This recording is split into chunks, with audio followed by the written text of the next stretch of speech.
मुजरिम को गिरफ्तार किया है जो एक छात्रा के ऊपर गोली चलाने का आरोपी है। क्या हुआ सर, ये क्या वाकया है, पूरा बताएं जरा।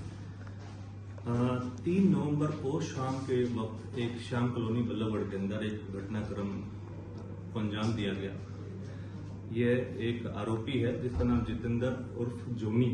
उर्फ जतिन है। ये सरमथला का है, निमोट चौकी गुड़गांव का रहने वाला है। इसने 3 नवंबर को शाम को एक छात्रा को 12वीं कक्षा में जो छात्रा पढ़ती है उसके ऊपर एक निंदनीय और शर्मनाक घटनाक्रम को अंजाम दिया और उस लड़की को गन शॉट इंजरी से इंजर्ड कर दिया। जैसे ही 3 नवंबर को इस घटनाक्रम को अंजाम इस व्यक्ति विशेष द्वारा दिया गया, तुरंत ही प्रभाव से संज्ञान लेते हुए हमारे कमिश्नर पुलिस फरीदाबाद श्री सत्येंद्र गुप्ता जी ने तुरंत प्रभाव से क्राइम ब्रांचेस की 4 से 5 टीमें गठित करी और हमारे जो क्राइम ब्रांच डीसीपी हैं श्री मुकेश मल्होत्रा, उनको निर्देशित करा कि तुरंत से तुरंत तत्परता दिखाते हुए क्राइम ब्रांच और अन्यथा जो हमारी लोकल पुलिस है वो इस पर काम करे और जल्द से जल्द इस सस्पेक्ट को पकड़ने में सफलता प्राप्त करे। जिस तरीके से हमारे कमिश्नर पुलिस साहब द्वारा जो निर्देशन था, उनके निर्देशन में और हमारे डीसीपी क्राइम मुकेश मल्होत्रा के मार्गदर्शन में टीमों ने काम करना सुनिश्चित करा और काम करते हुए 5 ऐसी टीमें बनाई गई क्राइम ब्रांच की, जिन्होंने मौके पर सारे मौके का जायजा लिया, मौके का संज्ञान लिया और इस सस्पेक्ट को पकड़ने में अथक प्रयास करे। 5 तारीख को इसको पकड़ने में हमारी क्राइम ब्रांच सेक्टर 65 और अन्यथा हमारी जो दूसरी क्राइम ब्रांच है उनकी मदद से इसको पकड़ने में हमें सफलता प्राप्त हुई है। मुख्यतः इसमें जो भूमिका रही है वो in charge sub inspector Joginder crime branch sector 65 ने तत्परता दिखाते हुए इसमें पकड़ने में, इस मुलजिम को पकड़ने में सफलता प्राप्त करी है। और उसी के साथ जो हमारी अन्यथा जो क्राइम ब्रांच की टीमें थी, जो सेक्टर क्राइम ब्रांच सेक्टर 30, ऊंचा गांव सेक्टर 48 और अन्यथा डीएलएफ, इनके सहयोग से हमने इसको पकड़ने में सफलता प्राप्त करी है। जो प्रारंभिक पूछताछ में जब इसके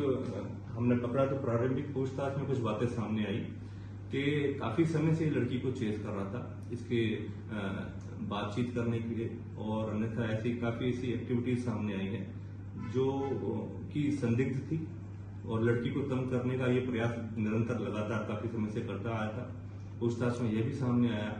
कि इसने लगभग ऐसे 8 सिम लिए थे जो अलग अलग नंबरों से लड़की को तंग करने के लिए या उससे अप्रोच करने के लिए या बातचीत करने के लिए इस्तेमाल करता था। अक्टूबर माह के अंदर इसमें 8 सिम निकाले गए। तो इस चीज से ये इनकार नहीं किया जा सकता कि जो भी इसकी मानसिकता थी वो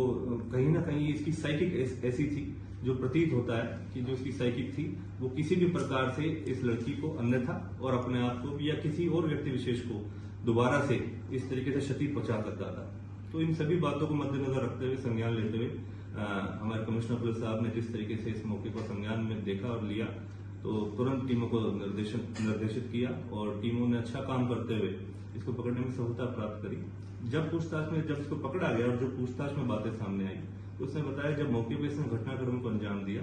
उसी दौरान इसके पास और भी वेपन थे और जिस बाइक पे ये आया था और जो उसने बैग ले रखा था उसके अंदर वेपन था। तो मौके पे जिस वेपन से इसने घटनाक्रम को अंजाम दिया वो तो मौके पे ही छोड़ा और अन्यथा जो दूसरा वेपन था वो साथ में जाके फिर अपने गांव के पास कबूलपुर एरिया के आसपास इसने किसी एक अनडिस्क्लोज लोकेशन पे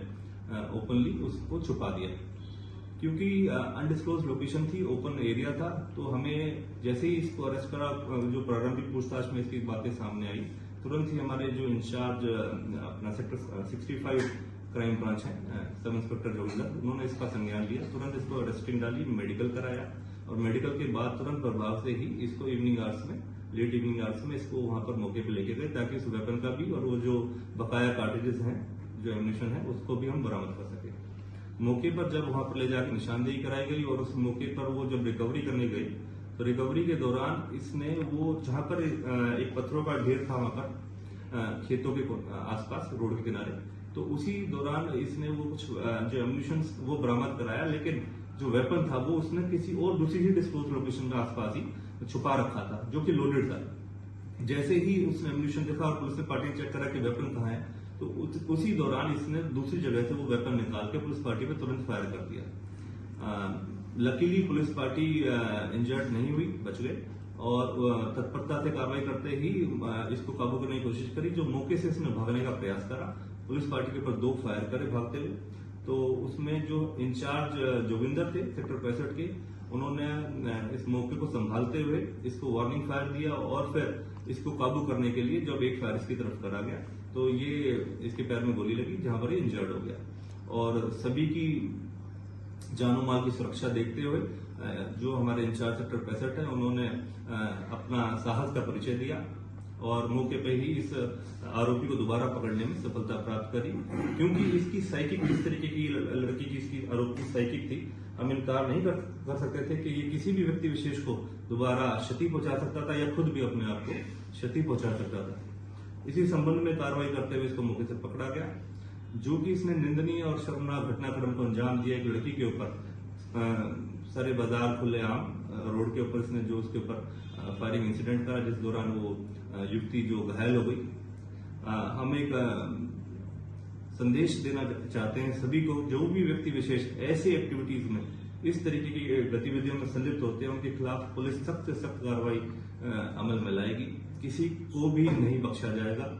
माननीय हमारे डीजीपी श्री ओपी सिंह साहब द्वारा भी इस बारे में समय समय पर काफी ऐसे आदेश दिए गए हैं कि भी कोई भी अगर व्यक्ति विशेष फायरिंग इंसिडेंट को अंजाम देता है, कोई extortion related, murder, attempt to murder या अन्यथा इस टाइप की किसी भी एक्टिविटीज में अगर कोई इन्वॉल्व होता है तो उसके खिलाफ सख्ताई से कार्रवाई पुलिस अमल में लाएगी। पहले तो सभी को ये संदेश है, ये वार्निंग है कि अगर कोई ऐसी एक्टिविटीज में इन्वॉल्व है या तो वो पुलिस के सामने सरेंडर करे, अन्यथा जिस तरीके का वो एक्टिविटीज में इन्वॉल्व उसी